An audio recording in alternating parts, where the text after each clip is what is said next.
Hey, what's up with you? I know we a day early, but the Bucks play during our normal recording time, Tuesday at 6 p.m. Central Time. So we ain't gonna be there. we here today because we got a game to watch tomorrow. So tune in. We're about to talk NBA playoffs, NFL draft. I mean, that's pretty much gonna be the bulk of it. So let's get right on into it now, shall we?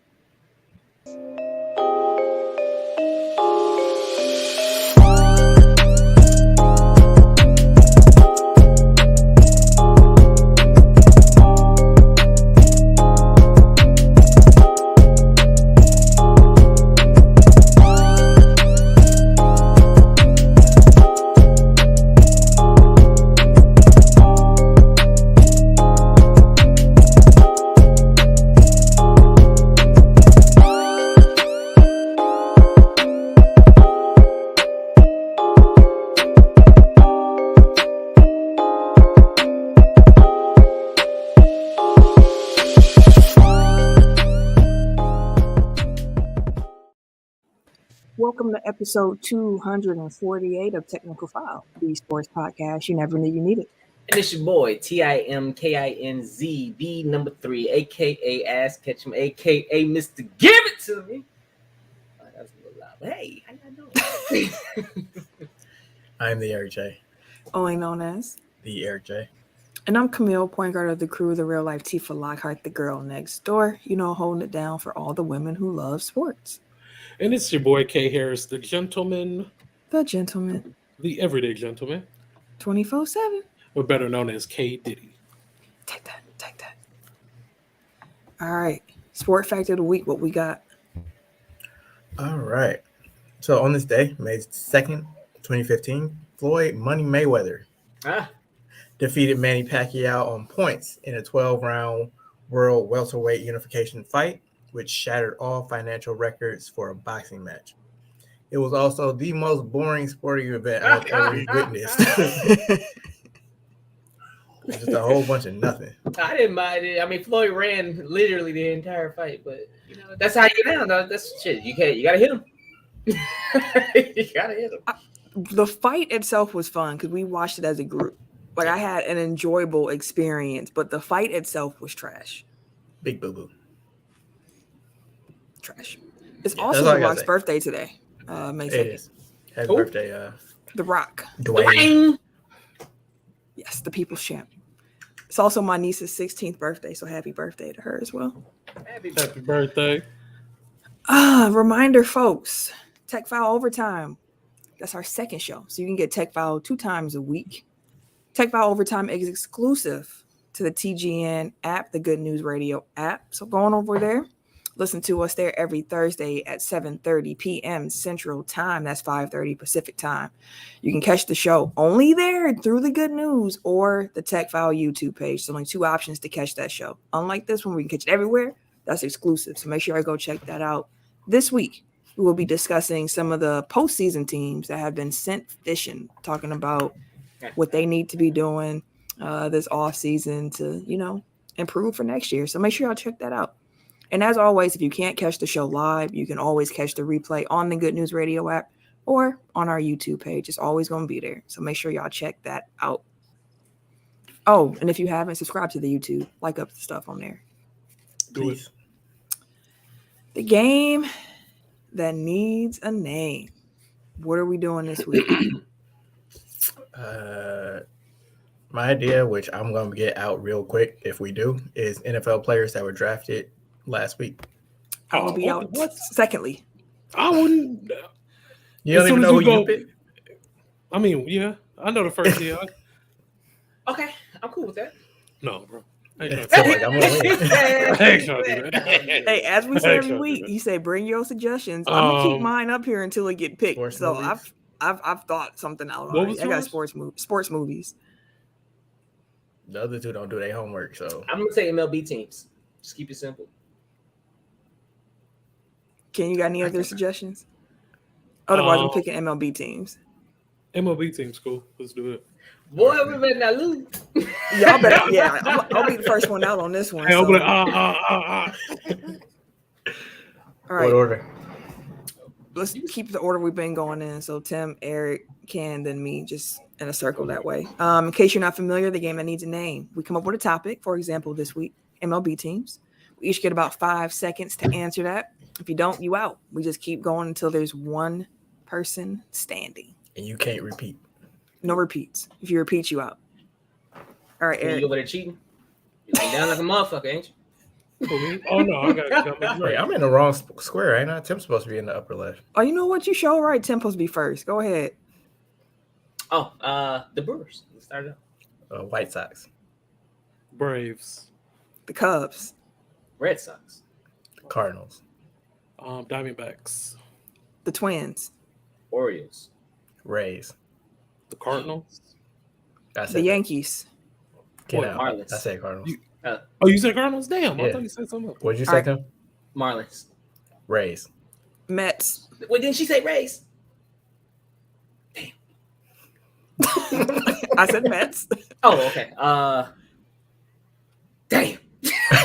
Blue Jays. Oh, that's what I was thinking. I wanted to say Blue Jays. Giants. Dodgers. Angels. Rangers. Ooh. Astros. Oh. Okay. You got it. You got it right, though. I was you going to got say the Nationals, rally but I thought going. that's been said already. Did someone say Nationals? That's where I was going next, though. So you would have got it. I should have just said it. I 'Cause the worst thing that could have happened was someone already said that, then you out, instead of me just thinking it. Good stuff, Eric. Good stuff. I'm gonna win All right. one of these weeks. It's been a while. I'll be the first one out every time. Get your knowledge up, bro. Get your knowledge up. I'll be knowing this shit. I just catch your brain for it. I'm crumbling under pressure. Hold your gas. All right. Let's get into the show. So, of course, we're going to start with the NBA playoffs. Let me get some background music for us. So, y'all want to start with the East? East, or y'all want to go West? You know where to start. All right. So, we'll start with the Bucks because that's what we're here for. You got the 2 seed Boston Celtics up against the 3 seed Milwaukee Bucks. The Milwaukee Bucks currently lead that series 1-0. Mm-hmm. Stole one in Boston. Game 2 is Tuesday. As mentioned, our normal recording time, so that's why we are here today, right now, recording this. So first off, let's just get some series predictions and why. I mean, I know we already a game in, but if anybody wants to question the validity of these picks, we had all put in our picks before the games kicked off. I got text messages to prove it. But regardless, I will just give a spoiler here.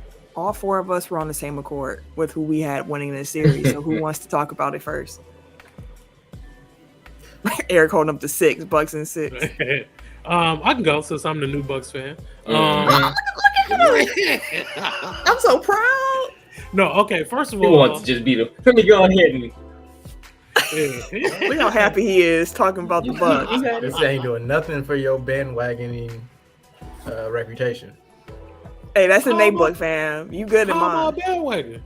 Hey, you know how listen, Tim we already called you that. Eric be on you, fam. Hey, All right. you've been bandwagoning for a while. Hip hop, homie hopping. You know what I'm saying? Hey, all right. But no, but first off, Giannis is ridiculous, yo.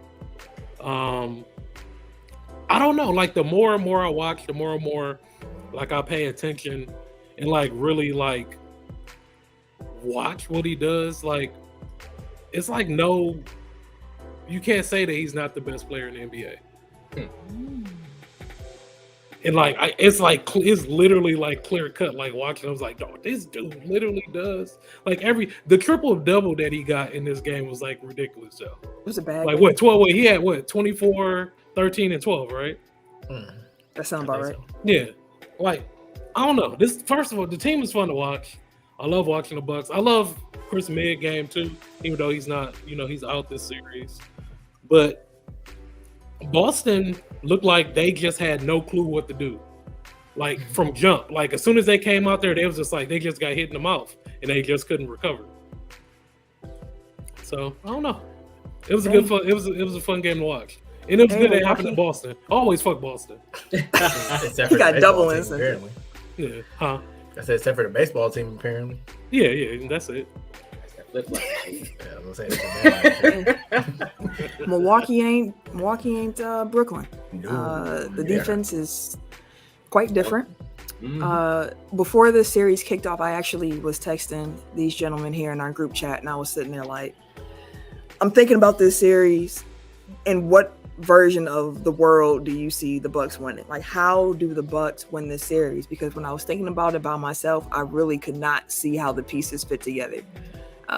And then Tim actually said something very like quick and profound. Like, Eric, we had the back and forth. Then Tim sent the text message, but I still was sitting there like, I don't know, man. Boston's defense is real and they can score. And I was sitting there like, it's going to be a tough challenge going from Chicago to Boston. And I was sitting there like, oh my God. And we had a little call with some folks at the Good News Network. And they asked us, how you felt the Bucks, man? You about to play today? And Tim just simply said, defense. That's all I got to say. He was like, the Nets was keeping it within 5-6 points every game. And we got a defense. I am not worried. And when he said that, I was like, what a novel concept. Defense, winning championships. Got us the first one, our last one. Got the last one for sure. Like you said, like they struggle. One of the things I said about Jaylen Brown, for example. Jaylen Brown, yeah, sure, he put up 21, 24 points in the series, but he always did it at the end of the game, or he did it in spurts. He did it for a quarter, or he'll do it for 2, 3, 4 minutes, but he didn't. It's not consistent throughout the game. So if you can catch him and get him to kind of be off his rocker pretty much the whole game, and don't let him just turn up on you, you got a good chance on that on the Jays. Then you have Jason Tatum, where he was putting up 28, 30 points against the Nets, but I said that too. I was like, we cool with him doing that as long as he putting up 28 points and 20 shots. 18 shots and take him to get 25. I'm cool with that. Because then they struggle the entire game and we'll stay close. Like, our defense is going to be able to, they're like boa constrictors. They slowly just up the pressure, choke you out, and then next thing you know, you're like, damn, I'm asleep. Like, yeah, bro. It's been a wrap. But, yeah. I also thought it would be like at the defensive end because I'm not, like, I know what the numbers have said since 2022 started with Boston, but I wasn't convinced of their offense. And it's only one game, so I'm trying not to, take a victory lap. But it really was what I thought going into the series, which is it was offensively, the Celtics are built a lot like Chicago. So the blueprint that they set up against Chicago actually grasps pretty well onto how you need to defend Boston. Like, yes, Tatum is terrifying, like on offense, but if you throw most of your resources at clamping off the paint and making life difficult for him, it's like daring everybody else to beat you. Like, when he's off the court, then you give that same attention to Jaylen Brown, but Marcus Smart, Al Horford, Peyton Pritchard, Grant Williams, like, they're gonna have to make shots this series. Like, and I'm not afraid of a 33% shooting Marcus Smart. Like, sure, he can get hot for a game, but he's gonna regress to the mean like over time. So, and if he doesn't, well, then you lose. But like, I think that's a sound defensive strategy to wall off the paint. Like, the Bucks allowed, what was it, 10 field goals 10 inside the 3-point. Yeah, like. And it wouldn't have been that if they not got a couple more in garbage time. Yeah. So, like, I felt like the national conversation was really lazy. It's like, Giannis is gonna have to have the best series of his career for the Bucks to pull it out. It's like, you're not even looking at tactics. You know what I mean? You're not looking at strategy. You're only looking at the players that are on the court. Like, yes, they're gonna miss Middleton, but at the same time, like, they still have the defensive blueprint to make things difficult.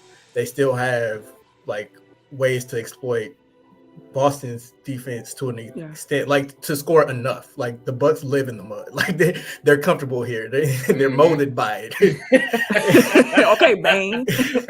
I'm just saying, like the Bucks, like their offense has been shit in the playoffs for the last 2 years, and they still got by because they know how to defend. They play defense. And you know, like they slow it down, they grind you out, and they get just enough transition points to beat you. Yeah. One thing you mentioned, like national media coverage and how they talk about the Bucks. It's like they allow so many 3-pointers, and it's like, yes, that is a true statement. We do, but look who we're allowing them to. It's not like they're trying to let Jason Tatum come out here and shoot 10, 15 threes or Jaylen Brown. No, they are trying to make Marcus Smart, Al Horford, Grant Williams, Peyton Pritchard beat them. Like Eric said, like that's the strategy. Like we don't trust these dudes this much that we're going to put all of our attention on the dudes who we know can kill us. And if we die by the others, then so be it. But we trust in our others and the strength of this defense. And thinking about that Chicago matchup, I was wrong in that sense, thinking that what they were doing against Chicago would not translate to Boston, because it does actually translate pretty well. Like be tighter about it for sure, because Tatum can also shoot threes. He wants to shoot some threes, unlike DeRozan, who was pretty much only mid-range. So you were only guarding the Pacific part of the floor. But same idea. We're going to force y'all left, and we're going to show y'all a lot of bodies, and y'all do something with it or not, because that's what we're going to live and die by. But it was a good game. I did not expect us to win game 1. If we were going to still win in Boston, I thought it would be game 2. Because we don't win game 1. We normally suck in those. And it was a noon game. I was like, oh, we out of here. Like it's about to get smoked. So we out of here. But Coach Bus said he told the team, like, there's no time to warm up. Like, y'all get out there and let's get it done. Like, we ain't coming into this one slow. And Boston just, as they admitted after the game, they just were underprepared. They were overwhelmed at the physicality that the Bucks had. And it was interesting because Locked On Bucks and Locked On Celtics did a crossover. And the Locked On Celtics guy was saying how he thinks a game of physicality suits Boston so much better than Milwaukee. He's like, if anything, it's going to be even. Like both teams thrive off of it. We'll see in game 2. Game 1, small sample size. Well, you brought up 2 things. Well, now 3. No, 2. So 1, you brought up DeRozan, and our strategy with allowing them to kind of shoot threes. With DeRozan, though, he is an elite, probably the best mid-range shooter in the NBA. Boston does not have a DeRozan type mid-range shooter on their squad whatsoever. That should be a top 5 best mid-range shooters in the NBA. I mean, DeRozan probably number 1. Chris probably number 2. Over the guy? I mean, neither here nor there at the moment. We can come back to it. But number 2, no, but so that plays well for our defensive strategy, like you were saying before, because of the fact that we're not even giving up. They don't want to shoot the mid-rangers. They want to get to the bucket, and they want to shoot these threes. It helps us even more when they have Robert Williams and Alpha Horford out there, because then Brooke can just chill, or Giannis can just chill, or Bobby can just kind of chill. They don't have to necessarily be there, or our weakest defender, which honestly we got some really damn good defenders across the board. But our weakest even defender Grayson was taking cookies. I was shocked. Yes, just let me get that real quick. Hold on. 2. Physicality. A lot of people felt like Boston's physicality would have been one of their strong suits because of what they did to Brooklyn. Brooklyn mentally, though, don't have that. All right, y'all want to do that? Y'all push me, I'll push you too. What the fuck you mean? They didn't have that fight, and if they do, like they don't have that mental. Like they have some kind of mentally weak players in that aspect, where you kind of get under their skin, they done.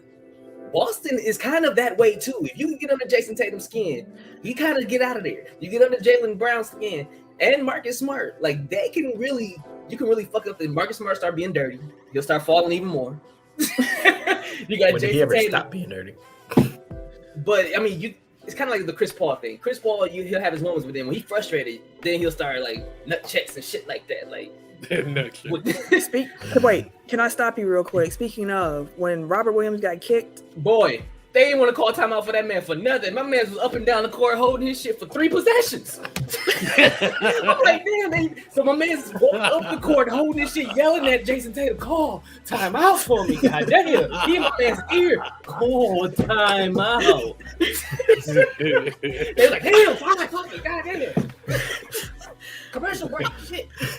I was like, what is wrong with dude? And then my husband on the couch, he was like, I think he got kicked, you know. And I was like, Gonads. I was like, they don't have him out for that long. Like, he'd been laboring for a while, and he just sat there quietly. And he just went, mm-hmm. And when he saw the replay, he went, oh, like, yeah, yeah. I was like, can't understand the pain, but Surprised he didn't throw up. I was just gonna say that. Like, I was like, it looked. I would have threw up. Like, oh God. Like that shit be wild, bro. But I do really like watching him play basketball. Robert Williams, that kid's a dog. Oh, yeah. I really like watching him play. Yeah, he's super bouncy. I really like him. And I want people to be clear who are listening to this. I had Bucks in 7. I'm not going to be like, oh, it's supposed to be a sweep. This should be a series. Mm-hmm. I expect Boston to make some adjustments because, to Tim's point, they could try to get Jalen and Jason loose in the mid-range. Like, we're going to try to free y'all up a little bit more in this area. We'll see. Like, I'm very curious to see how game 2 looks. I want to see what adjustments are made, because if Milwaukee walks out of Boston with 2 wins, we don't lose these closing games, bro. We close a motherfucker out. We'll give y'all shit back. that'll be a long wait till Saturday for game 3 for Boston. It's going to be a lot of slander. I will not be engaging in it. I'm going to tell you right now. The Bucks Well, shit, I am. Fuck you mean? Yeah. Fuck them. Series ain't over till the series over, fam. They left early. The series over. Them motherfuckers are like, bro, the guy said on Twitter, the game ain't over yet. Where y'all going? If y'all was winning, y'all have sat y'all ass there. Y'all wouldn't have left early. Now all of a sudden, All I y'all know is want to leave. I remember the 2019 Eastern Conference Finals. Right. That's why I'm like, I'm not getting too 2-0 high. means Like, nothing. Hey, shit, I was thinking even the Boston series that year, like they came in, smacked us at home, And then we won the next 4. Yep. So basketball comes at you fast. So I ain't saying shit till it's over. they're at least up 2 games. One thing about the physicality. So Marcus Smart last week talked about his undeserved Defensive Player of the Year award. Mm-hmm. It's only 1 game, but he was at best the 4th best defender on that court on Sunday. my man was getting beat up too. Feel like Drew took that personally. that was my neck. I have it written down. Drew took that personally. Yeah. I'm teammate of the year. I'm gonna clamp your ass, Mr. Defensive Player. Man, and Clamp he did. Mm-hmm. Clamp, Shout out to he Javon did. Carter. That man is a fucking Shout out to bulldog. Brooklyn for letting him go for us, man. Hell yeah. Y'all need a defense. Y'all let go of the defenders. Not defenders. Well, he was bad for them, so I got it. But you know, Hey, schemes matter. Yeah. Where you like scheme matter, and Defense didn't in Brooklyn. That's like, we can let you go, boss. All right.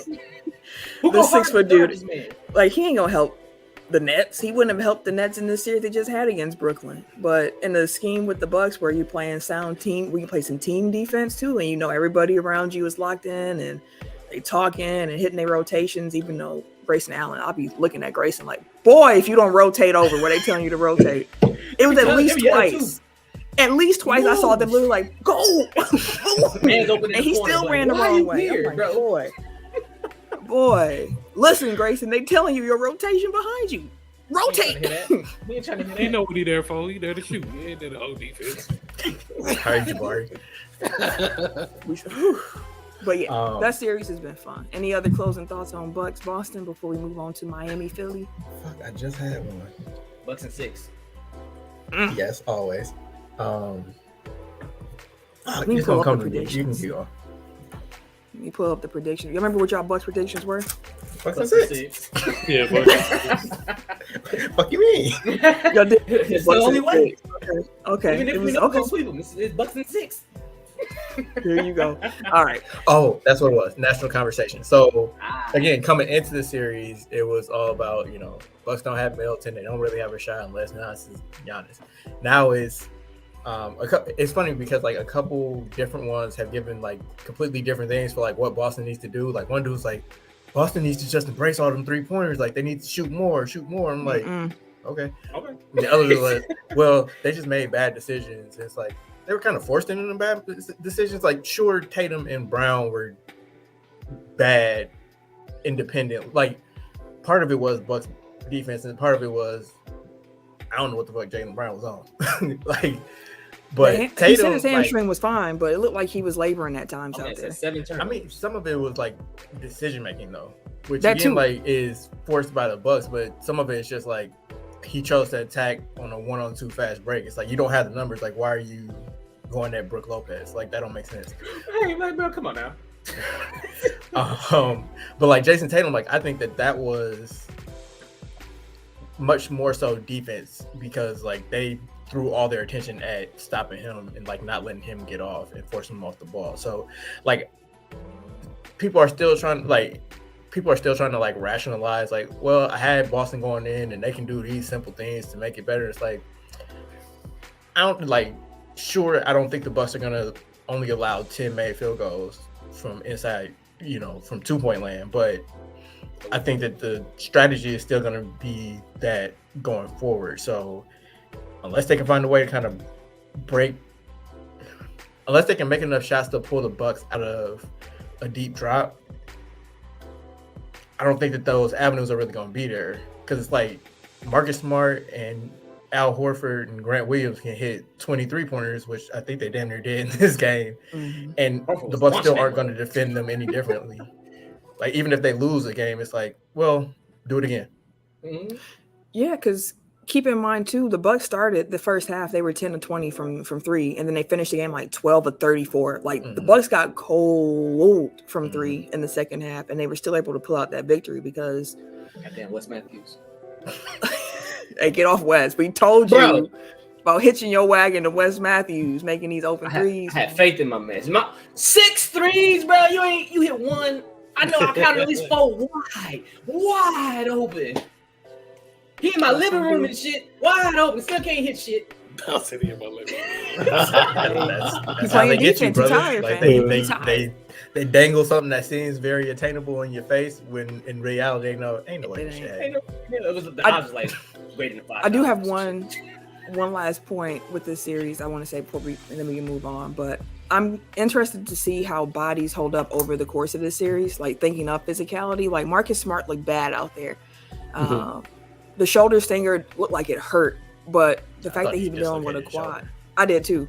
But the fact that he's dealing with a quad, like contusion, he's been getting hit on his quad over and over. Like, well, some of that's self-inflicted because he keeps throwing his ice around. But he also missed time earlier in the season because of quad problems. So, like, to see him getting banged up in that way, I just don't know over a course of a series how long he'll hold up.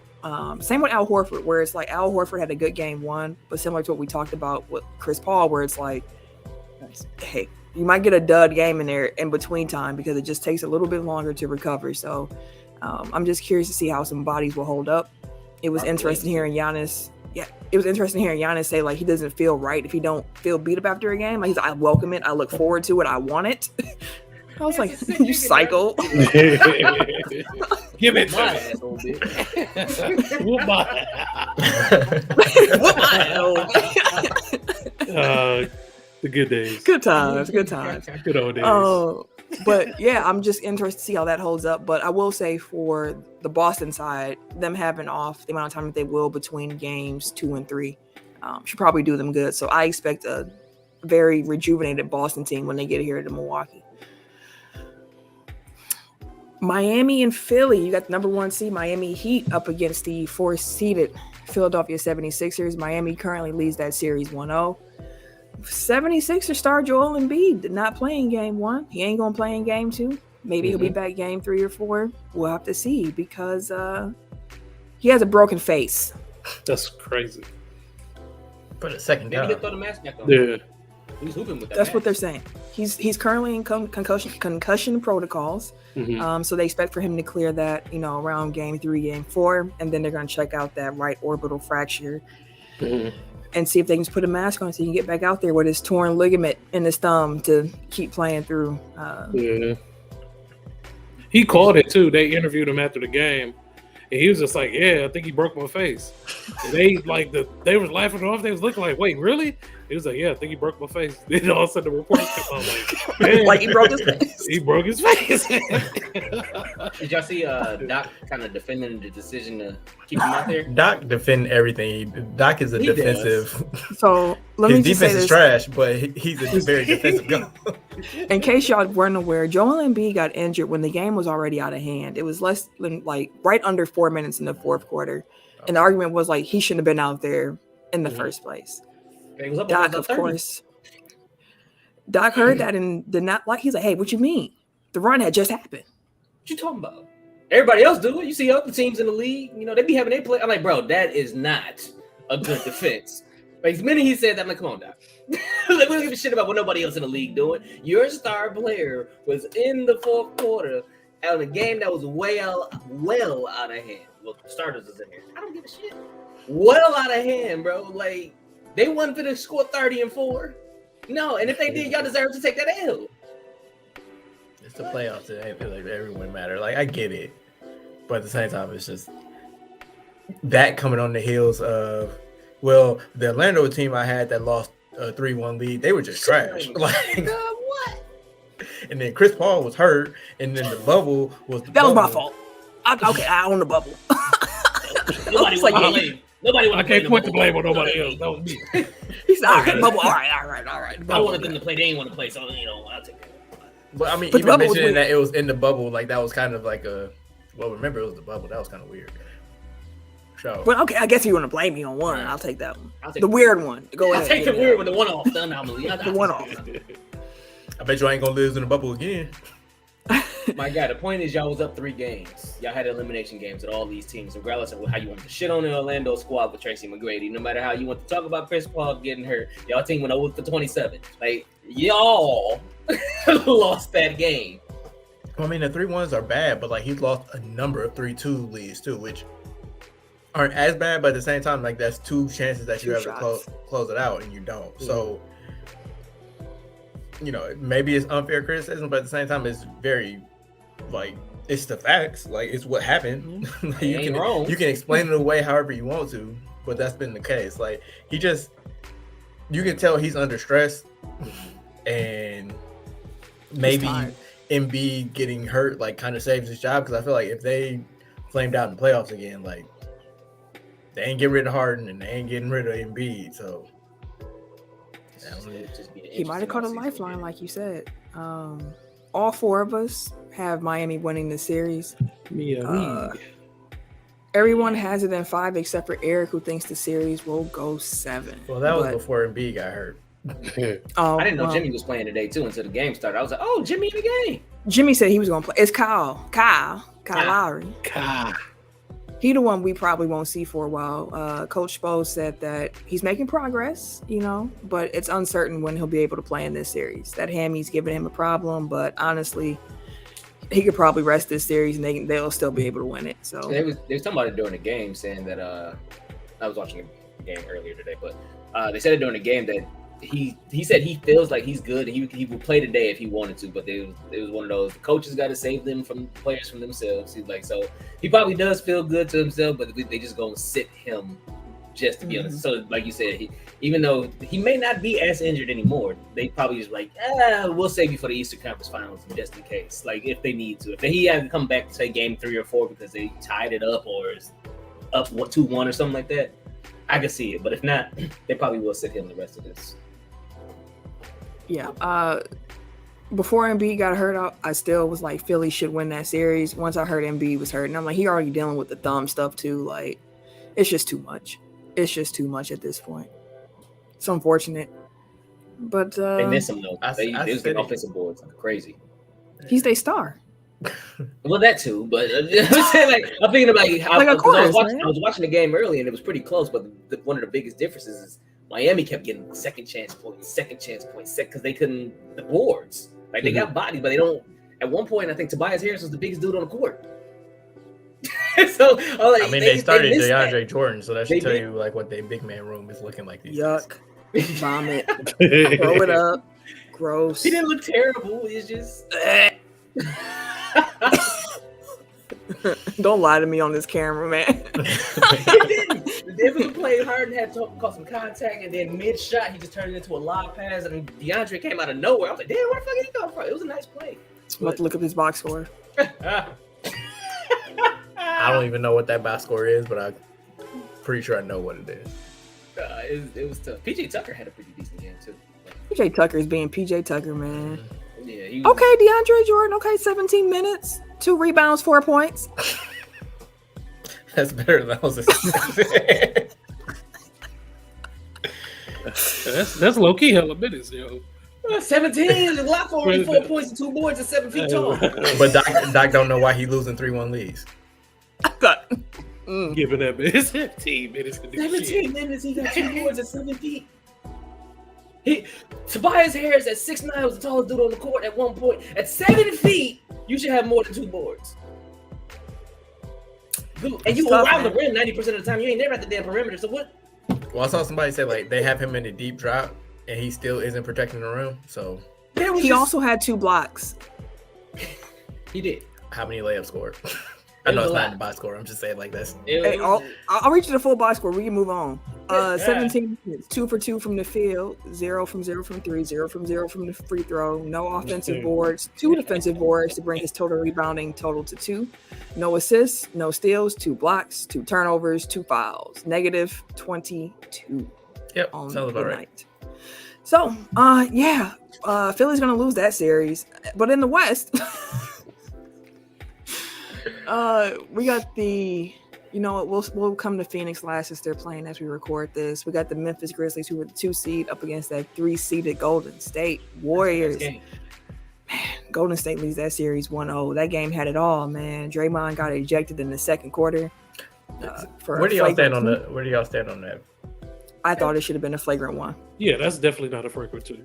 I thought that it was fair enough to be a flagrant 2 only because of the jersey pull. He tried to catch him though. He tried to catch he him pulled going him up, down and then pulled him he down. tried What to you catch talking him. Like, he was like, "Oh, my shit, bad." my No, he My bad. swiped down, then grabbed up on the jersey. And He pulled said his he didn't ass know back his own down. strength, fam. He tried to help at the end. He He didn't tried to help realize him at the end, bro. If he'd have just let the man fall on his face or something, it would have been different. If he just swiped and left him alone, Like Cool. if It was it Draymond, bro. You know, wrong, I wouldn't have been like, no, he needed to get kicked out for that. But at the same time, it's like there were 2 different actions. Like he smacked him hard as fuck in the face, and he's going for the then ball. he still hit him in the face. Like Hey. that's a flagrant foul, whether your intention is to hit the 5 ball or not. fingers. Hey, I play defense. That's what happens. And then grabbed him, damn near by He the hit. throat, and then yanked him down by the jersey. So Pulled him back up to make sure he ain't He ain't crashed to the mean ground, to. bro. He tried When to he hold him up after he swung, pulled him. intention don't matter. When he swung, his fingers got caught in the jersey, and he was like, "Oh shit, my bad." That's why I tried to catch him at the end. That's like when you hit your little brother and then like you don't want him to cry to your mom, so you be like, "You all right? You all right?" Yeah, man, I've hit you way harder than this before. Win the Don't do game real that. quick. Don't do that. It's the It's the playoffs, playoffs. baby. It's the Playoffs, right. baby. It's the playoffs, baby. That's a flagrant 1 at You best. can't But call that. to his point, that's also partly reputation, I would think, at this point, because you Yeah, think of just 'cause intent. it's Draymond. Like, yeah, Draymond's been here, and Draymond knew that himself. He said that's reputation foul. We But I'm just seen proud him of my rep. kick people in the nuts and all that shit. He said Yeah, he man. Although speaking of reputations, like Chris Paul still get the benefit of the doubt on all them I nut don't kicks for no understand reason. it. Bro, he loves some Is it nuts. because he's little? Yeah, pretty much. Or maybe is he still? No, he's not the president. That was Kyrie. Is he still? I think it's the 'cause- president? No, it's CJ McCollum is the president now. But I literally think it's just because he's 6 feet tall, and it doesn't look as menacing as somebody like Draymond size doing it, or I'm Giannis. sorry. Like, a hit to the nuts, a hit to the nuts, no matter how big you are. I look to the eye and shit. Like, damn, Chris, keep going. But for real. despite Draymond being ejected in the second quarter and then pumping the crowd up before he left, Dude went full Antonio Brown. That was Oh, crazy. what? He really did. Yeah, he he did the full routine. Draymond said that he was going to actually dance at first because he thought it would be no way that he got thrown out because the Memphis fans were chatting, kick him out. So he said, I was about to start dancing and being like, ain't no way to kicking me out. He said, but before I started dancing, I thought to myself, you Draymond Green. You might not want to dance because it's a chance Get that me you out might of here. actually get kicked out, and you don't They want to suspend your ass after become, that. you don't want to become a meme. Too late. So he don't want to become a meme, as in like a, oh, you doing all this and you got kicked out. He's like, I'll take the meme from just egging them on, but you ain't gonna get me out here dancing, thinking out got a victory over y'all, and I didn't. But at least his team got a victory because at the very end of the game, the end of the game was absolutely nuts, by the way. But it did feel 8-on-5 a little bit. Like every 50-50 call. Shit, it wasn't even 50-50 calls. It was like 60-40 calls. We're still going Memphis way. Like it clearly went off of, I think, Dylan Brooks, that free throw at the end, and the referees looking at each other like, I don't know. Oh yeah, when they was like, who called it? Because the refs standing there looking at him, looking at the motherfucker on the sideline. Hey yo, you see that? And dude turned around, looked behind him, like, bro, how y'all looking further away? Right there in front of him. Like, it was terrible. But that motherfucking is different, bro. Like every time you thought they was pulling away, Golden State, dude, dunk on somebody and turn around, steal the ball back, then go flying up the court again, dunk on another motherfucker, and then next play he'll steal it again and then dish out a three. Like, God. I'll say this about too. Yeah, he was. I'll say this about Ja. Minnesota was a tough matchup for him because there's a lot of bigger bodies, but Golden State is so small that Ja should be able to have his way. They're trying to make him shoot, but he can still take it inside if he wants to. So, like, there's no reason for him to settle throughout this series. No reason. And that's the thing with Golden State. Like, you know, they're calling this new lineup the death lineup. It's like the death lineup kills you because, yeah, they have the Splash Brothers and they have Draymond Green and, you know, switch. But it's the defense. Like, the defense is what makes it death because you could not score on that lineup. You can score like a motherfucker on this lineup. Like, their perimeter defense is not.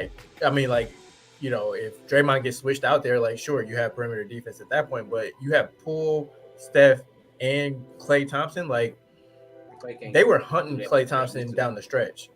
Like, Ja was calling them in the pick and rolls, get the switch, and going to work. And, like, that might be fine against Memphis. But as they get deeper into the playoffs, like, that's going to become a problem.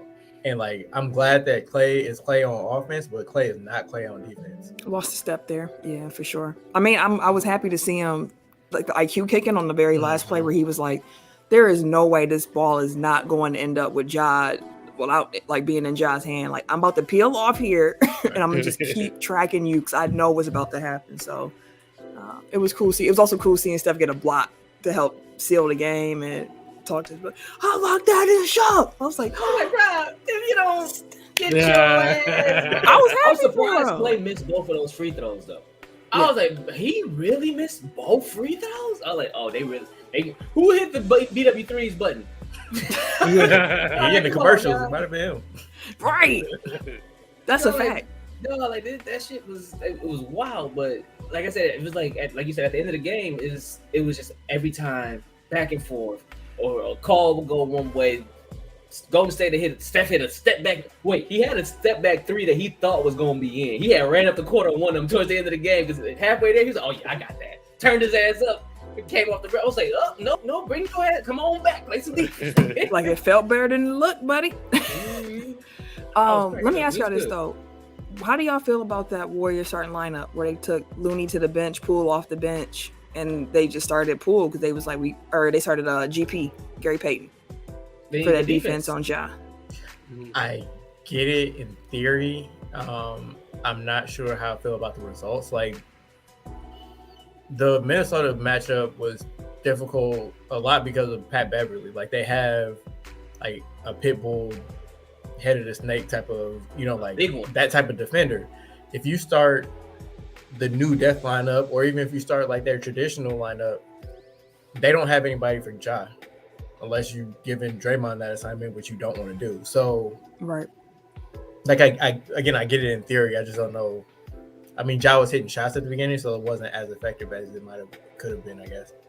It wasn't just him. Jaren Jackson Jr. was. I'm saying, like, you start Peyton because, like, you put him on Ja. So that's what I'm saying. Like, I don't know if that makes sense, but like, to your point about Triple J, like, he finally wasn't fouling. Huh? I said he finally stopped fouling. Had a good game. I mean, that's what I was gonna say. This is a better series for him too, because like he don't have to guard Cat, which should help with his foul trouble. Yeah. Shout out to Jordan Poole though, bro. He almost pulled the triple double. He dropped 31.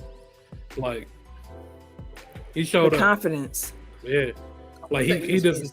He has not seen a shot that he don't like right now. He kept him in the game too for a minute in the first half. Yeah, because it was slipping.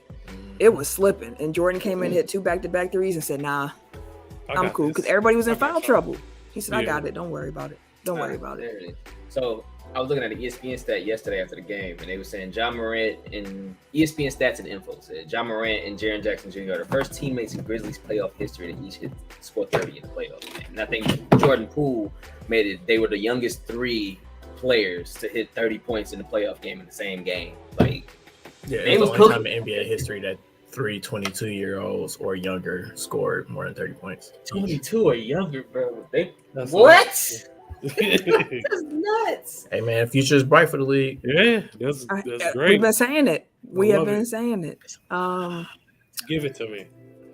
I sent this text to y'all in our group chat, but I got to share it on the air because we were just talking about Doc Rivers. We were just talking about Doc. Doc said after this game, quote, "We like DJ. We're going to keep starting him whether you like it or not. It's your own demise. So go ahead. Go ahead." Billy Badass over here. All right. Maybe they already told him he get fired because that. Maybe he's talking to the management. I don't give a fuck what y'all talking about. I'm gonna do what I want to do. Or maybe he's trying to get the Lakers job. I mean, but he ain't got no. He gonna Relax. Hey, my heart almost stopped. Please. They start yelling in the crib. Hey, what? Please don't do that to me. Ooh. Like he saw a ghost. Like, on his ass or something. Please don't do that. I thought he wasn't really paying attention, so I figured I sneaked that one in. He said, "Whoa, please don't." Scared the hell out of that. I will say, y'all interviewing our boy Darvin Ham, so. Yeah, that was dope. When I seen that, I was like, it's good to see him at least get some interviews in. I want Darvin Ham. Yeah, I was like, I want Darvin Ham to get a job for sure. I don't want him to be in any situation where he can, fail. So you saying him coming to LA gonna be a fail? Not the best situation. We see how it worked out for Frank Vogel. They'll have a new. It ain't Frank's fault. It wasn't Frank. Frank came in and did his job. It wasn't. But he got fired. We don't want that to happen to Darvin Ham. That's what we say. Okay. Well, yeah, I get you. Yeah, Mark Jackson about to be the coach of the Kings. The Kings, right? Yeah. I know we've been heavy on Utah coach. Oh yeah, Quinn Snyder. I saw he getting hip replacement surgery or something. I don't know what that means for coaching, but he said I was supposed to get this done in June, but let me just go get this done now. He's gonna retire, and then once he's healed up, I'm good now. Oh, but Utah, they got a coach already. I don't know what to do. That's the way to force your way out. Come on to sunny LA. Go get Kenny Atkins. You said Kenny Atkins? He's a good coach. Yeah. Like he's a good X's and O's guy. Like Kenny Atkins. Yeah, I ain't mad at that. We'll see what y'all do. It'll be interesting. But this series, we all had Golden State. Everybody had Golden State in 6 except for Eric, who sees that series going 7. But regardless, we all think the Warriors will come out on top in that one. Indeed. I don't I'm not going back on my pick. Like I don't know if it's going 7, but I feel like even if it is a sweep, like it's going to be like that Brooklyn-Boston sweep where it's like every game is going to be close because I feel like again it's just a better matchup for Memphis to keep things close. At least it's just like they did in the Minnesota series, like they just might get in their own way instead of win it. So it's going to be competitive. I just don't know how many games it's going to go. Someone tweeted that any clip from the Minnesota-Memphis series should have the Flintstones music playing in the background because that they just was all over the place. And I said it was an entertaining. It was fun series, to watch. Yeah, it was fun to watch though. They was young. Everybody called it drunk basketball, like, and that's what it was because they made no fucking sense. Nope. Just out there running around, all Tony Snell and shit. Oh, Tony. Tony Snell. The last series to talk about here, the Phoenix Suns up against the Dallas Mavericks. As we record, Game 1 is taking place right now. Now, all 4 of us think that Phoenix is going to win. Tim and Ken see this going 7. Me and Eric see it going 6. But what is it about this matchup that makes you just feel like Phoenix is the one?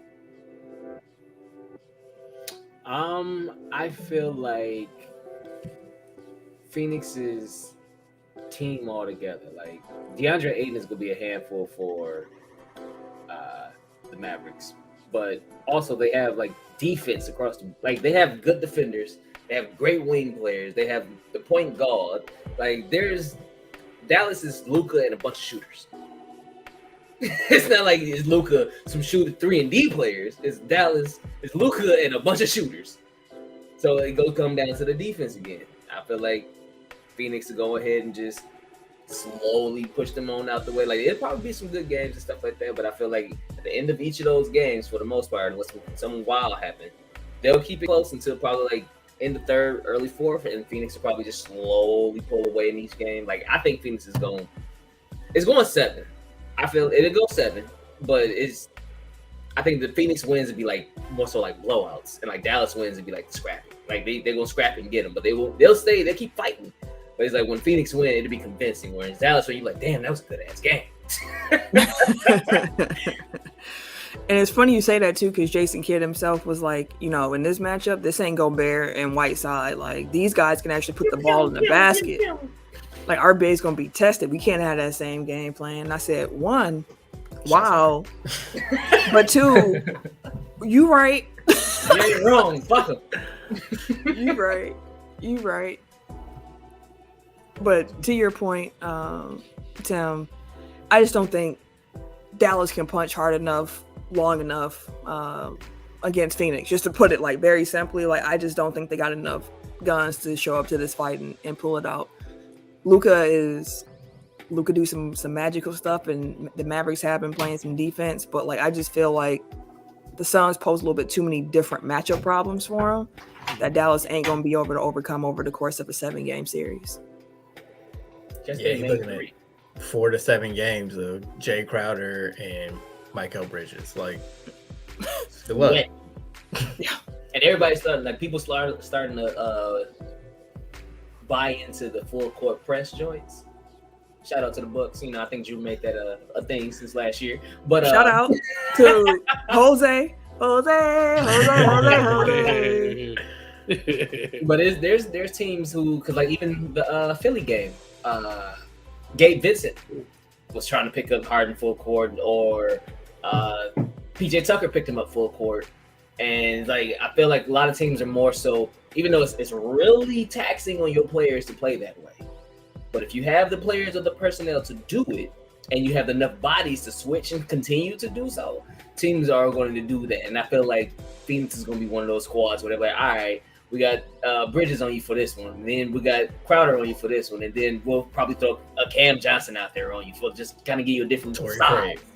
We're not talking about the Bucks right now, but that's also part of why that Javon Carter pickup has been interesting, because that's a guy you can throw in for 10, 15, whereas we saw in this game 20 minutes, and he gonna pick up full court. He just gonna dog it out, because that's what he do. And I'm shocked that at his little size he's been able to hold up. But I mean, just from a strategy standpoint, like if you think about it, you're cutting off 5 to 6 seconds of their initial play clock.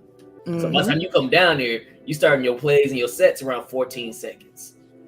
Like that changes things up a bit. Like that can, granted, 14 is still enough time to get a play. How about 16? Because if you 14 just getting over, you ain't make it. You push it.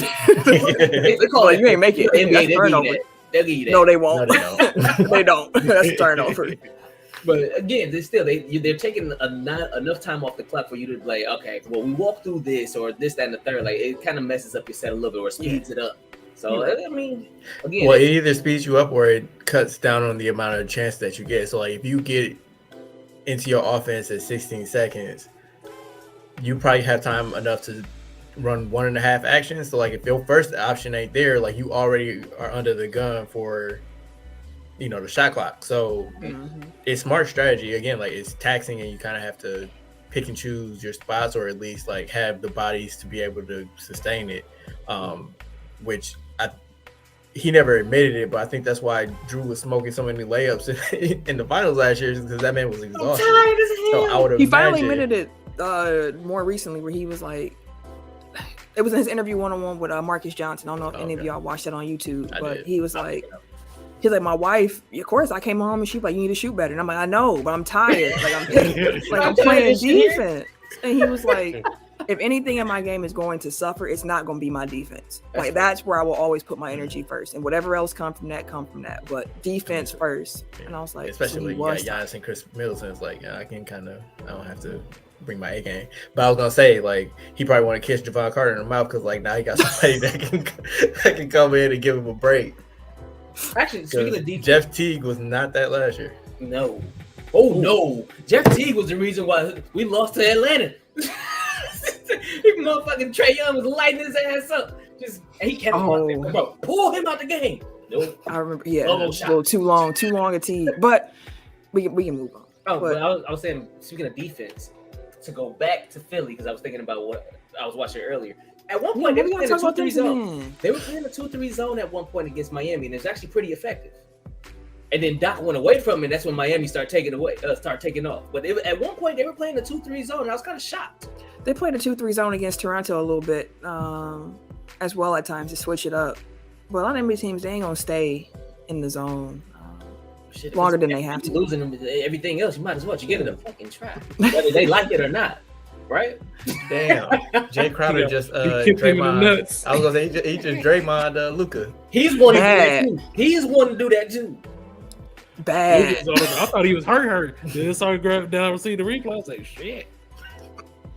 That's the thing now, I guess, in the NBA. Face red. He ain't acting. Hey, he got kicked. He's in distress. He got kicked square in the nuts. Back to the jock straps and cups. You know what? I was going.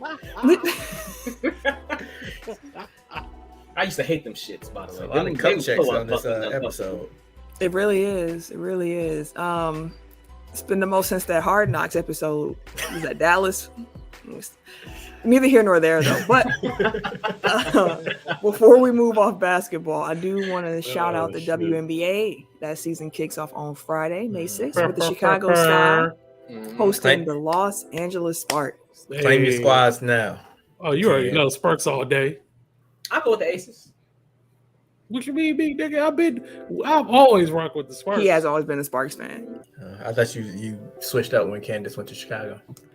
Now he a Candace Parker fan. Look, I am a Candace Parker fan, but I ain't gonna root for them like that, you know. Just for her, yeah. Is Liz still on the Sparks? Yeah.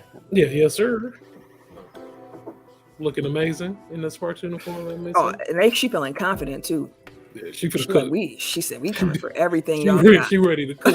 I don't know. Like Liz strike me as somebody that's really gonna enjoy living in LA. Like I don't know if her focus is too much. You know, she a DJ.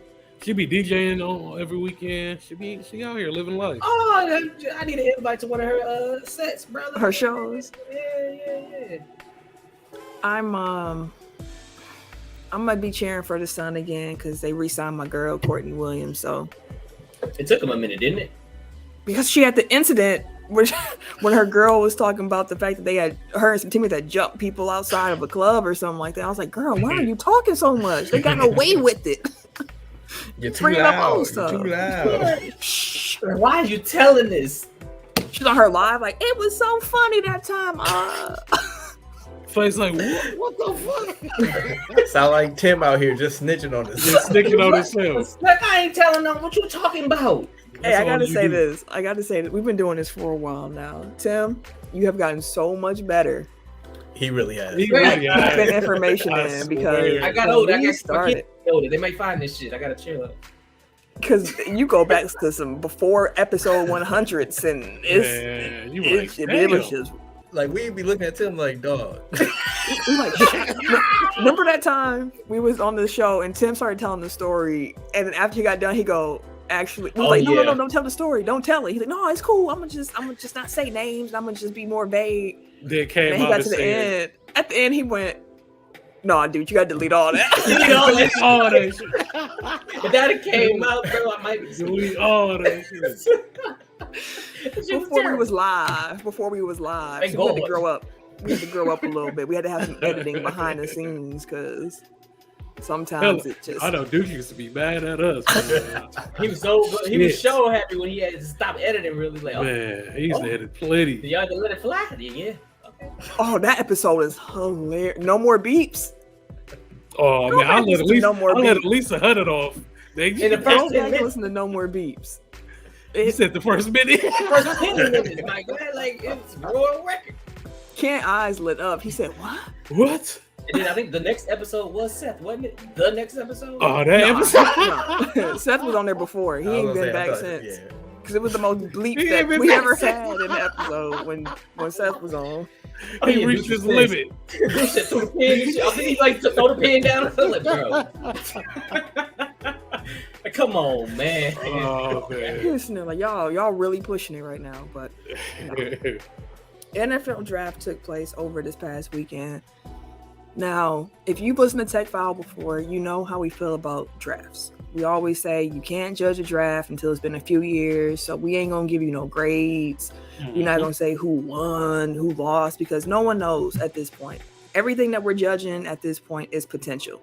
And when looking at what our teams did, which is going to be our topic of conversation, the question really is more about like process. Like, did you enjoy the positions of the players that you took? Like, maybe there were some players you fell in love with along the way during your draft prep, and you were like, yes, got to get him. We got him. I'm happy. Or wanted him. He missed out, whatever the case may be. But overall, all that being said, how did y'all feel about your team's draft? Do we want to start with the Packers or do we want to start with the Bears? Y'all, because either way it goes, the Minnesota Vikings helped both of us. So, hey, well, did. maybe actually, did they help you out too, or Minnesota. was it just the Lions and us? I don't think they traded with the Bears. I said, actually, I don't think they traded with y'all. I think it was just Detroit and Green Bay they traded with. So never mind, I take that back. Hey. But y'all had 11 picks. Both teams, Packers and Bears, ended up with 11 draft picks. I didn't realize I had 2 second-round picks. Mm-hmm. So Ken, how do you feel about y'all draft this year? Actually, it was a good draft. We needed a corner. So Gordon is actually really good. We needed a safety. Like Jaquan from Penn. Brisker. Yeah. He's pretty good. I had to go look at like tape on the wide receiver that we got from Tennessee. And he looks really good. He's fast as shit. But I wanted, y'all know, like I said on the show, the Packers ended up getting my boy that I wanted. I wanted Watson. Dude, I was in my chair. I was like, yo, it was one player that I wanted, bro. And I was like, why he had to go to the Packers, bro? Like, of all places. I was like, no, niggas be listening. They wasn't even worried about him at first. They wasn't even worried about that at first. Until Ken said light-skinned John Cena need to come on. Light-skinned John Cena. But yeah, I'm happy with everything. You know, we in a rebuilding phase. We got brand new everything. So I'm just trusting the process. So new coach, new GM. Y'all went in on the all line. So good. I'm glad. Yeah, we had to. And then this was a good draft too. Especially the old lineman Braxton from I think Braxton Jones, Utah. Yeah. That guy's a hoss. That guy's a hoss. But yeah. So yeah, I'm definitely satisfied. Hopefully everything pan out. Again, like we said before, we don't know who had a good draft and who didn't until a few years from now. But hoping and praying. Huh? Y'all got an old rookie. Y'all wide receivers 25. Yeah.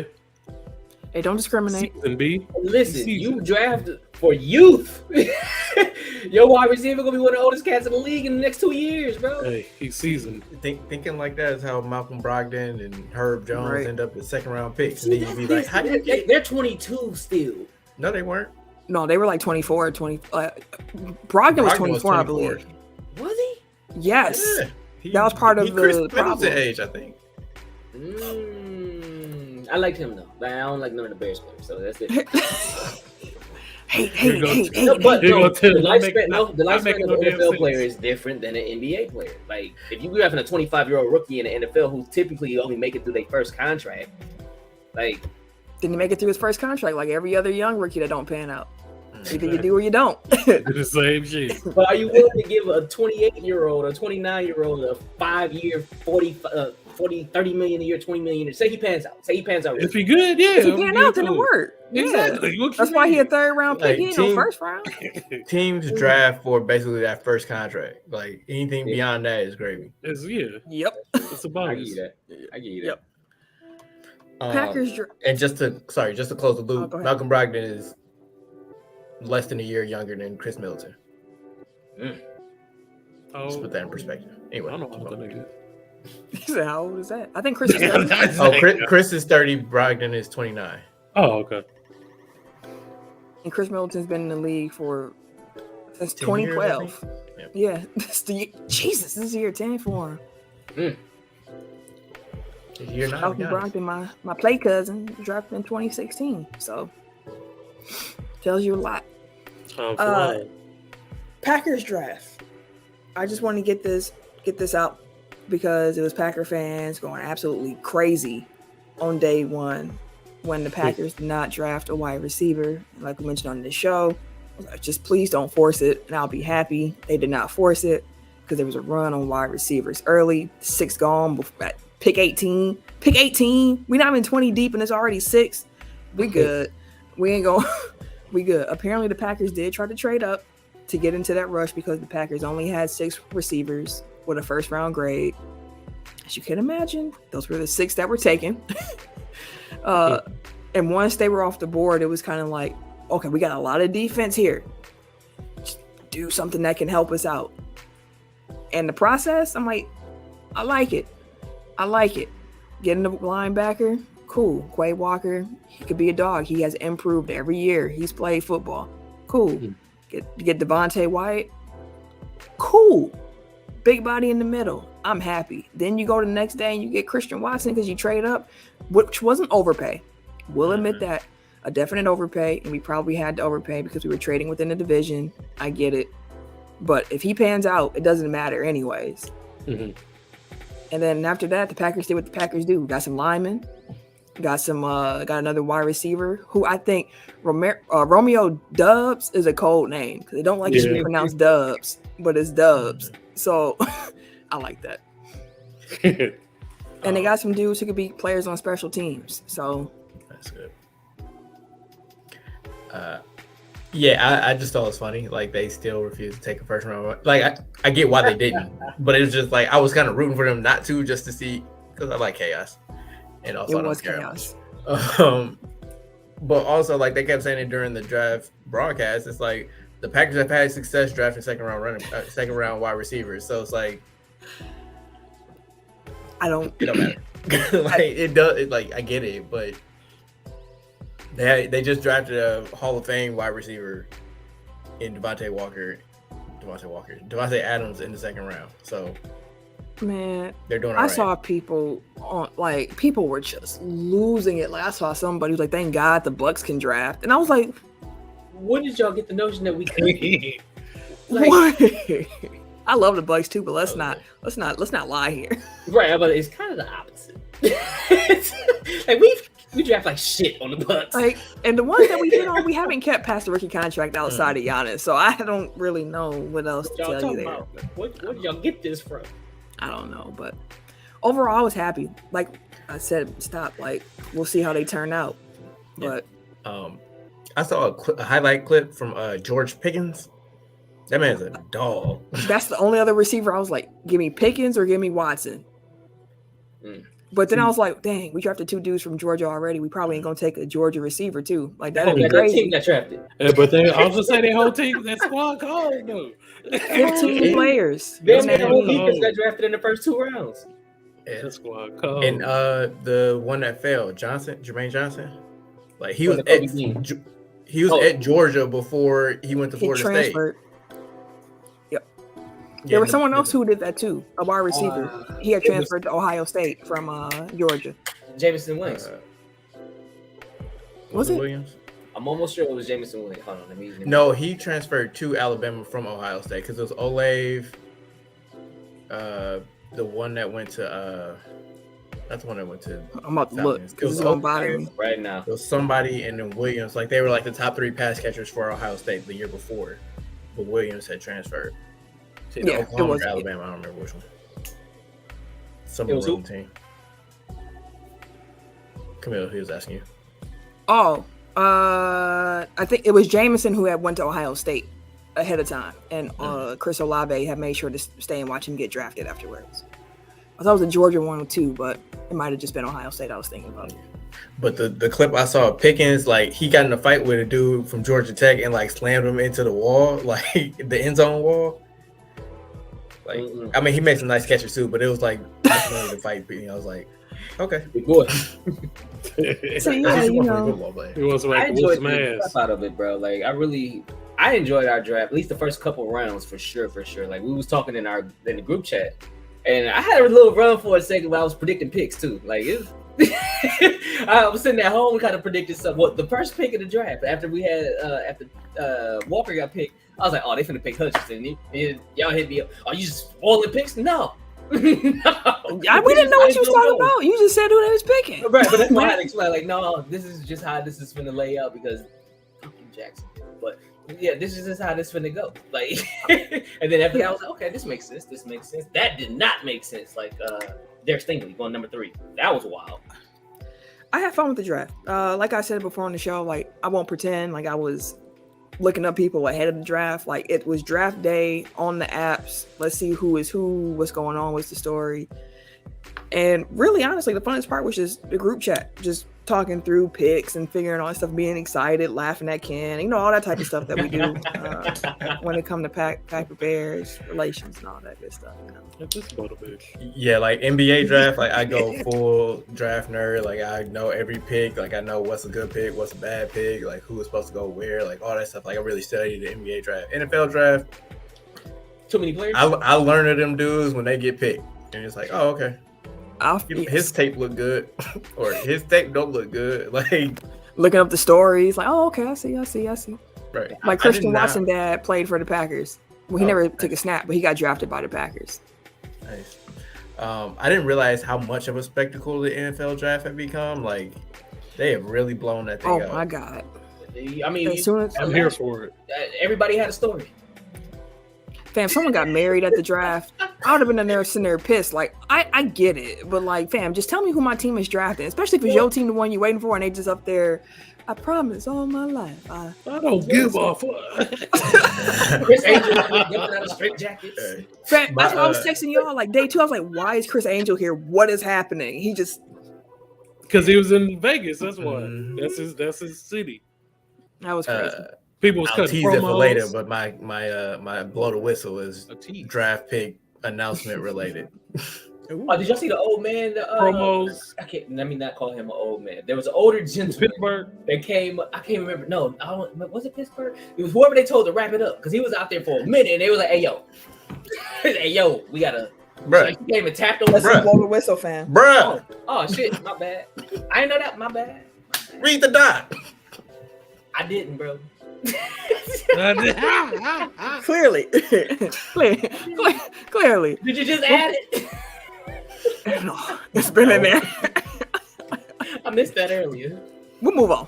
Some other news that came out of the draft and just NFL related over the last, a couple days since we last. I had to check the score of the game. I was like, "What's happening? They cheering?"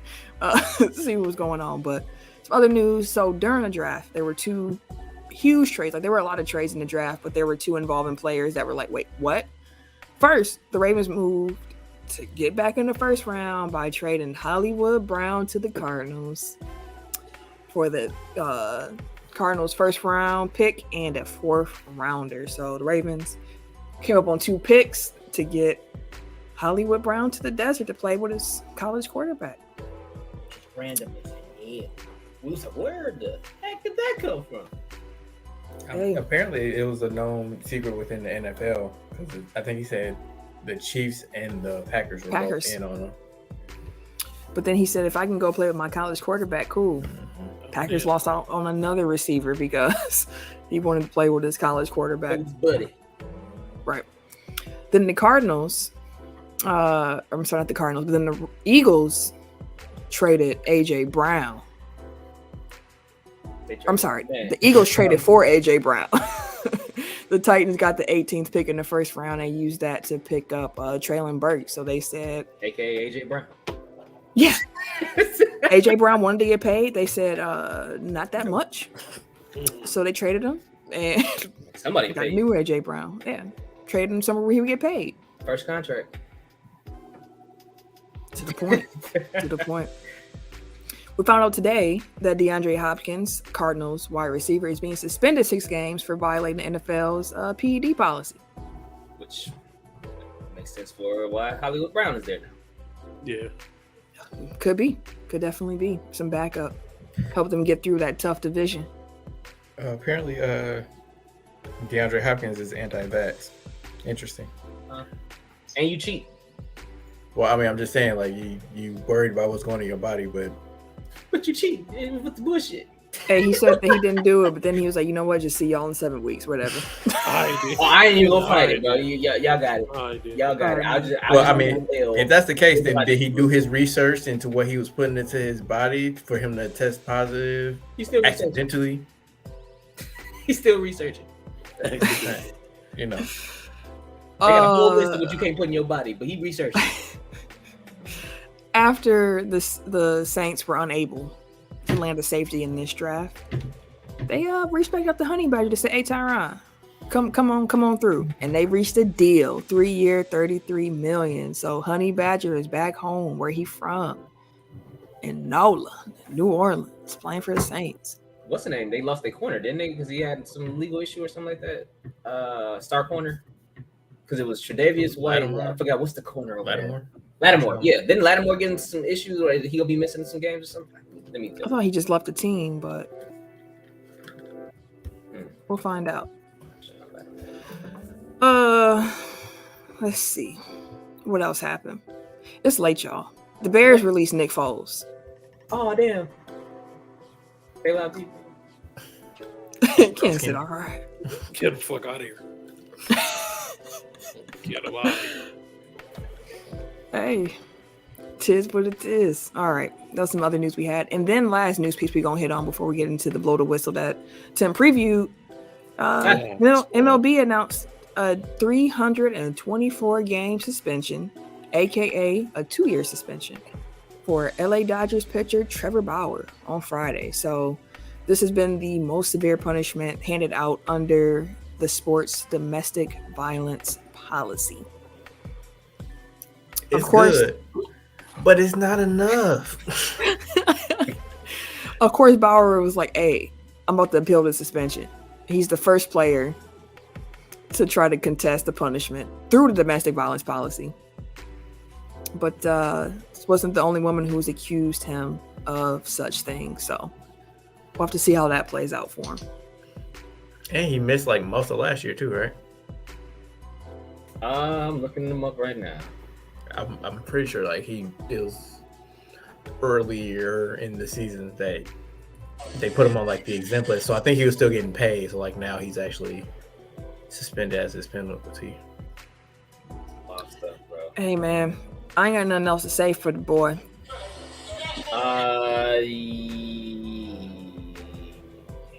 Yeah, he only had like his record was 5-4, but I'm looking at him. Oh, he played 11 games last year. Yeah, no, he missed a lot. All right, man. Do your time. Catch you in 2 years, I guess. Okay. I don't really want to hear too much more about him. 324 games that's 2 years. Can't be beating on women. No. Yeah, that's his fault. Fuck him. Multiple women at that. But let's get into the blow the whistle. Eric? I forgot we don't have sound effects.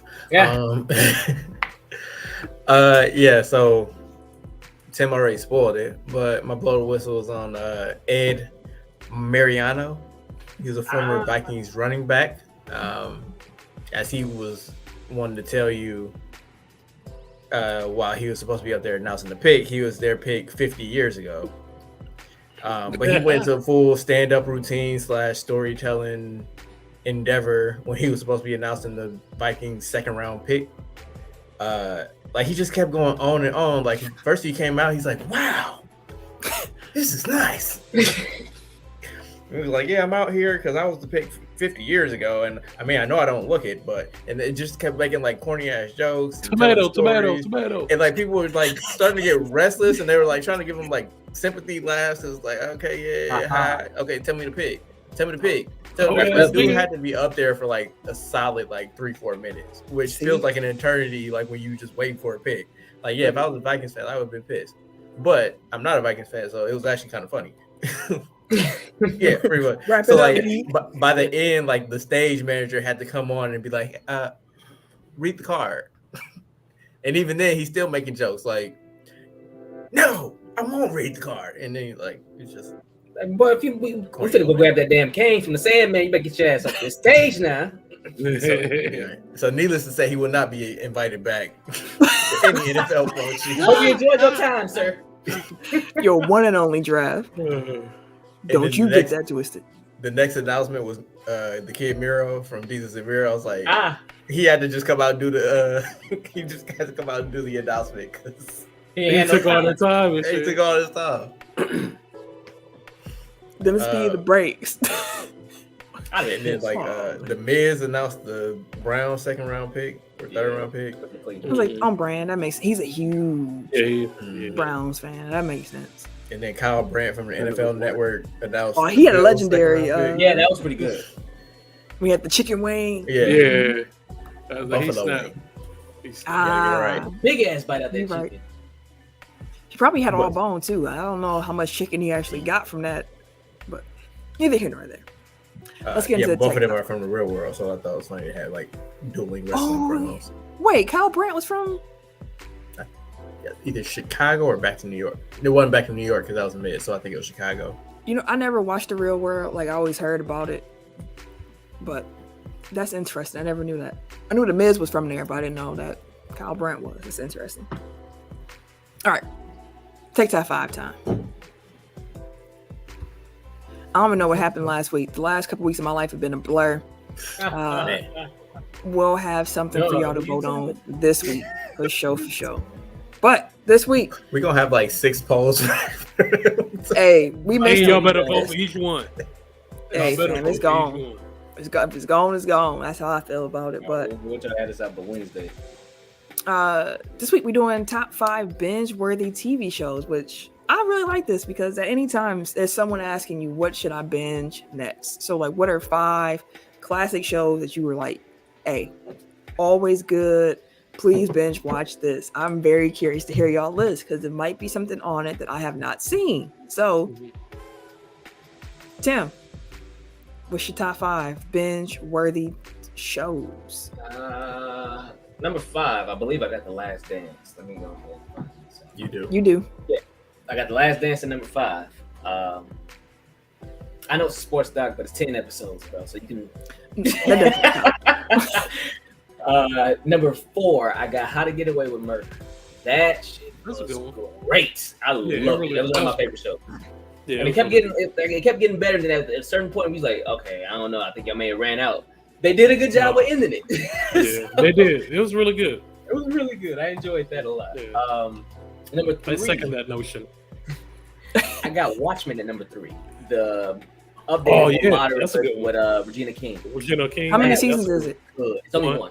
They couldn't. It was too real. It was too real. But season 1 was too real. Really. It was great. Same with my number 2, Lovecraft Country. There you go. Really, really good, but they could not have season 2. So like, I've seen Lovecraft Country, so like I know that one, like they ended like a proper ending. Like it's not like it's a cliffhanger and you just never get the end of the story. Like it ended at a good spot. Was that the same case for Watchmen, or like is it gonna be like I watch it and it's like, oh, what happened next, and I never? Well, it's like a continuation. If you know it, I was saying if you've seen like the original, then you kind of know the movie, like the comic book movie. The movie, yeah. Mm-hmm. Like it continues that story. And you know the movie is like. The movie's like 4 hours long. Yeah. I'm not either, fam. I'm good. But the show, that was Zack Snyder too. It's the show is totally better. It's way better. Yeah, but you still gotta watch the movie to get the show. You don't have to though. Yeah. Because I seen the movie when I was like 12 or whenever it came out. My stepdad loved it at first. It's just slow and dark. The movie's slow and dark. Zack Snyder. Yeah, that's all you gotta say. The movie came out in 2009. Like we were 20. Yeah. So it was. You were no kid. It was That's a hey. bill. Hey, he No, said no, when I was no. 12. When he young, like, hey, they young, like, hey, yo, hey. I was You young. were a bro. grown man. I was young. Bro. Grown-ass I man. wasn't even legal yet. I couldn't even drink. What you talking about? You were He drinking said- though. He said when I was 12, bro. See, but then we can talk about self-incrimination. What's wrong with you? It's a We just statute of had this whole limitations on that. conversation. Hey, bro. Everybody was Man, ain't drinking. everybody was drinking before they was 21. Everybody was drinking that. Pass me that brew. We live in Wisconsin, fam. I was in Wisconsin, like yo long. And my number one is Money Money Heist. I have not Great seen show. that yet. I heard Oh it's my really God, good. bro, it is great. Every actually on my season was great. That's on my list. Not this list, but like my list of things I need to binge watch. Oh my, Money Heist is on there. my cousin been texting Sam recently because she just started like binge watching it and her reliving it, and then she telling me about what they text. I'm like, oh my God, I forgot. Oh my God, like it's still, it's good. It's always fun when somebody starts binge watching something that you loved, and you just like, oh my God, welcome. Yeah, now you got somebody to welcome talk into to. the Wait till you world. get here, and they get there, you be like, yep, see. I'm currently doing that with Snowfall. I've been texting my friend Angie, fucking like, amazing. I'm watching Snowfall, and she's It's been great. like, girl, It's great. Wait But to get to Aaron- the new seasons. Yeah, that's how. man, it's I'm my number on one. I'm season 2 right now, and I can't stand that CIA agent. I'm gonna just say that now. Oh, I don't know yeah. where He- that goes, he but gets I can't worse. stand dude. Oh Lord It gets Jesus. worse.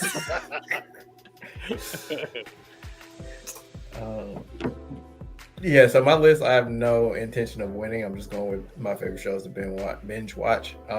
So 5, I've got Anthony Bourdain's Parts Unknown. Like, if you like traveling or you just want to see more of the world, like, Mhm. just watch that. Like, it feels like you go to these places, or at least it like can spark an interest in going to places that you never considered wanting to go.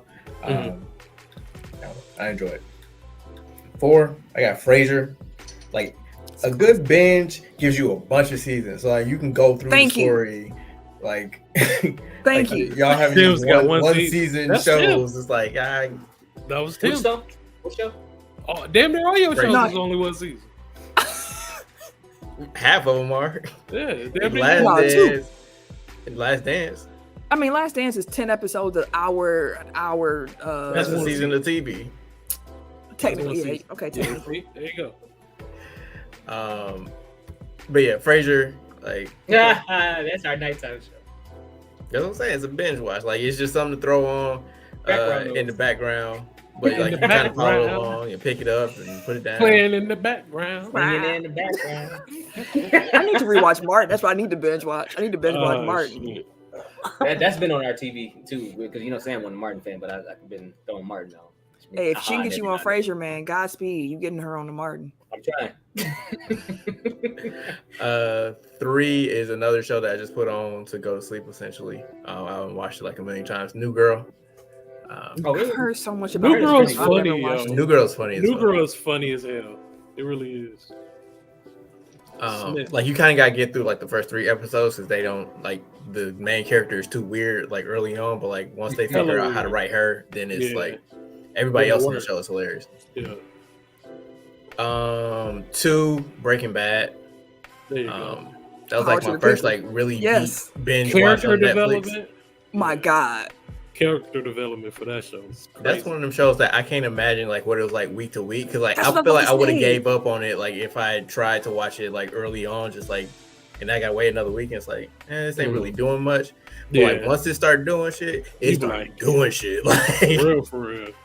Yeah, and then you that's just a want good to go right to the next episode. My favorite part up? with Breaking Bad, I had my mom binge watch after I watched it, and she called me at one point and she goes, "He's really Breaking Bad." And I He's said, really "Yeah, Breaking Mama, Bad. Hell no. that's." She said, "I He's get really it. Breaking Bad. He That's Breaking funny. Bad. He Breaking Bad." That's funny. And then my number one, like one of my favorite things to do on Twitter is find people that like live tweet Game of Thrones, like going through it for the first time, because it hits the Still gotta same do it. exact notes like every single time. Like people be like, "Oh, that's weird. Oh my God, what the hell's that?" And then they get lulled into a thing, and then something surprising happens. Like, what the fuck? And then like they go through, and like they think that they own to it, and they're like, oh no, I got it. Like, this is what the story is now, and then something else happened. Like, what the fuck? It's just like it's the same exact beats. It's like, oh yep, they're about 2 weeks away from. Yep, there it is.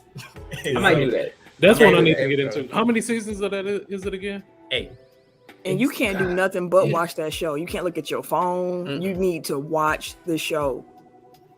It is like it's another one of the ones where it's like, well, they drop you like right into the story. So like it takes time to get your bearings. Like, okay, who is that? Who is that? Why are they talking? How are they related? But like once you like figure out like, okay, here's who the houses are. This is who belongs to it. Like once you get immersed into it, then it's like the story like keeps you compelled like the entire way through. So all I know is the winter is coming. I know it's some dragons. And do they talk like my lord? Yes, talk like a little bit, but like it's not to where you can't follow it along. Okay, medieval. I like it's not like Downton Abbey. Like no Shakespeare, no Shakespeare, no Shakespeare. Shakespeare. Okay. Maybe I'll try Game of Thrones one day. Yeah, I need to try that too. I haven't watched it yet. It's on my list too. As long as y'all are okay with like violence and nudity, like you'll be all right. Oh, Titty with all that. You got me sold on titty. I'll just close my eyes at times if I need to. I did that on 365 days the other day. What you talking about? I'll just literally do like this on the couch. My list though, at number 5, I got You on Netflix. There's got to be really good. There's got to be some element of trash on a binge-worthy list, in my opinion, and You is entertaining trash. It's so fucking weird, bro. That nigga it's so weird. Street behind the trees and it ain't no bigger than me. Bro, especially like the new season made no sense, but it was great. Man, I dropped out after season, probably 3/4 of the way through season 1. I dropped out. I see you over there reading that book. He's so fucking creepy. You're clearly reading that to get my attention. Like what? She wasn't the first season. She wasn't attention whore though. How you banging in front of that big ass window like that? Yeah, is she like, come on now. The window was as big as her house. The window. Hey, she ain't here, man. She was enjoying her moment. Number 4 though, I got The Wire HBO Classic. You can always turn on The Wire and rewatch it. Like I rewatch it every so many years. Yeah, because I'm like, you know, you just forget some details because you ain't seen it in so long. So every so many years, I like to rewatch The Wire. One of the greatest television shows. I keep hearing that. Ever. No, it is. It's I haven't seen it yet. Like because it was ahead of its time too. Like if you really think about when it came out, wasn't nobody doing nothing like that. Like it opened the doors for all the like newer shows like that. Like We Own the City, they said it is Wire-esque. I started that episode. I heard that. I'm not about to watch We Own the City. We Own the City. They gonna have to give me. I'm gonna have to hear some more about that before I turn that on. It's newer. Cop show on HBO. Yep. Oh, okay. Number 3, speaking of HBO, we still here. Insecure. I'm not sure if y'all have actually binge watched Insecure. Yeah, we have. I need to. But I did. Like 4 times. Yeah, I did like ahead of each season that came out. So like doing it ahead of season 5 and then rewatching season 5. Or was it season 5 was the last one or 6? I can't remember how many seasons it was, but excellent storytelling. One, like the character arcs are dope. It's funny, it's introspective, and the very last season of Insecure just had me all in my like thoughts and feels about like growing up. It was like a show perfect for millennials, especially Black millennials. That's what it's catered for. And seeing them going through struggles of figuring out life, and you sitting here figuring out life, and you just say, oh my God, okay, I'm not crazy. Because to think about the arguments from the first couple seasons and to think about them later on, like the growth. We ain't talking about if old boy was wrong for shooting it off in her eye. That don't matter no more. We grow. She didn't protect herself. You know, she should have, we were past that. we worried about if we should be working with Crenshaw or the quality water. That's what we on now. But no, Insecure, it actually might end up being higher as more time goes on and we get further away from it. But just an excellent show. Show. Speaking of, number 2, The Office, the US version. You can find it on Peacock. Extremely streamable. Like it's just very easy to get through, especially once you get past that first season and you're really into it and you're just like, okay, like these characters taking on their own life and you start getting engrossed in how weird some of them are, but how they become like their own little family. Like, to be honest with you, The Office, I did not watch the last season of The Office until like a few years ago. Like I could not bring myself to see how that show ended because I was that invested in it. And when I finally did, I was crying for like 2 days. Like it was like, it's a great show. It was just well done. And number 1, Breaking Bad. You can catch that on Netflix. I don't need to really say much more because we talked about it when Eric had it. But I do want to just say this, and it might not be popular, but most folks listen to the end of the show anyways. I think that Better Call Saul might end up being better than Breaking Bad. I also haven't gotten to that. A lot of people didn't like Better Call Saul because it's not like Breaking Bad. Better Call Saul is really like a law show that has aspects of Breaking Bad, and as the seasons continue, you get closer to Breaking Bad, so it becomes more of like that drug trade. But before that, if you can deal with a law show, like you'll be fine. But Better Call Saul has just been absolutely phenomenal, and I'm kind of upset that I caught up before this last season because now I'm watching it live. Matter of fact, when we get done recording, I'm gonna watch this week's episode. But having to wait a week in between is trash. It is trash. But that's my list. So I got some honorable mentions real quick. I'm gonna throw House of Cards on Netflix, amazing. Homeland, Showtime, amazing. Black Mirror, dope. Stranger Things, honorable mention. And then the Batman animated series, yo. Like literally, like I just started watching it again. I was like, yo, this is probably one of the best cartoons like I have like in my entire life I've ever seen. Did you get the Ra's al Ghul yet? Infidel. Bitch slapping them and shit. Damn, Roz. So yeah, those are my honorable mentions. But Curb Your Enthusiasm too. That's a good one. Oh yeah, that's a good one. Is that honorable mention or is it on your list? No, that's an honorable mention. All right, but at 5 I have Ozark. I'm watching the last season right now. So amazing. It's very well written. It's like it takes you on a ride from like season to season. Ozark's number 5. At 4, Breaking Bad. At 3, The Boondocks. At 2, The Wire. And then 1, The Chappelle Show. Every time I go back and watch The Chappelle Show, I am laughing like I've never seen it before. It was. We were talking about, me and Noman were talking about the black white supremacists. Just a genius piece of. Yeah, like dude, he's a freaking genius, yo. Like hilarious. Just some genius skits on that show, bro. I'm like, how did you even think? Put that together. See a trip. Yeah. Ghost status. And there you have it. If y'all got any binge-worthy shows that y'all think that we need to be watching, please let us know so we can add them to our lists. I'm always looking for something new to watch. Oh, It's a show on Apple TV. Ted Lasso? No. Succession. Is it Succession? No, not Succession. It's what it is. It's what it fucking A. I know what show you're talking about. They got 2 lives. Fucking A. I can't. They got a work life and the work life. Severance. That's a really good show, yo. I just finished it. List. It's really good. Yeah. So is Ted Lasso. I've heard great things about Ted Lasso. I ain't realized this whole time I've had an Apple TV subscription. I got it free for like 6 months. Yeah, I got it free for a year with Apple TV. I got a friend. Hey. Thank God for family sharing. But that's the show this week. We hope y'all enjoyed it. Hope y'all are doing well. And make sure that y'all tune in as Eric start coughing. Tune in on Thursday to our overtime episode, 7:30 p.m. Central Time, 5:30 Pacific Time. Like the YouTube up if you have not already. Drop a review, rating across your favorite podcasting platform. And we'll holler at y'all soon. If you want to follow me on social media, you can catch me. Wait a minute. On Twitter, Instagram, and these PSN, 2K, and GTA streets. Please don't kill me at Camille Monet, CAMILLEMONAE, because your mom is fancy. Thank you, good sir.